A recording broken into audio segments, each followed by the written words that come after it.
अस्सलाम वालेकुम नाज़रीन, आप देख रहे हैं सांगड़ न्यूज़ यूट्यूब चैनल। नाज़रीन, महकमा इत्तलात सांगड़ के मुताबिक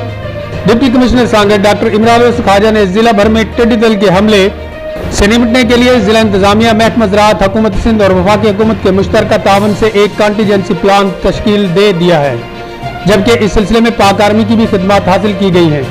7 मई बरोज जुमेरात को अपने दफ्तर में जिला भर में टिड्डी दल के हमले के मुतालिक मुनक्कदा एक इजलास की सदारत करते हुए डिप्टी कमिश्नर इमरान ख्वाजा ने बताया कि टिड्डी दल के मुतालिक तश्कील करदा कॉन्टीजेंसी प्लान में हसास मुकामात की निशानदेही करना, इजाफी अमला मुकर्रर करना, फौरी तौर स्प्रे का काम करना, तमाम तर इलाकों में की निगरानी करना और रोजाना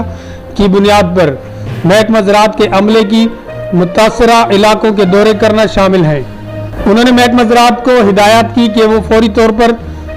मुतासरा इलाकों में इजाफी अमला मुकर्रर करके स्प्रे के काम को मजीद तेज बनाएं, जबकि महकमा ज़राअत को जिला इंतजामिया की जानिब से इजाफी गाड़ियां और फ्यूल भी मुहैया किया जाएगा। उन्होंने कहा कि वो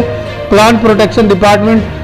हुकूमत पाकिस्तान से भी मुसलसल राब्ते में है और जहां भी जरूरत पड़ी वहां हंगामी बुनियादों पर काम किया जाएगा। उन्होंने कहा कि कोरोना वायरस की इमरजेंसी के दौरान टिड्डी दल आना एक आफत ही है, जिससे निपटने के लिए जिला इंतजामिया सांगड़ मुकम्मल तौर पर तैयार है और उम्मीद है कि तमाम जल्द टिड्डी दल की सूरत पर ज़ाब्ता लाकर ज़राअत पेशा अफराद को नुकसान से बचाया जाएगा। इजलास में पाक आर्मी और महकमा ज़राअत, हुकूमत सिंध के हुक्काम ने शिरकत की।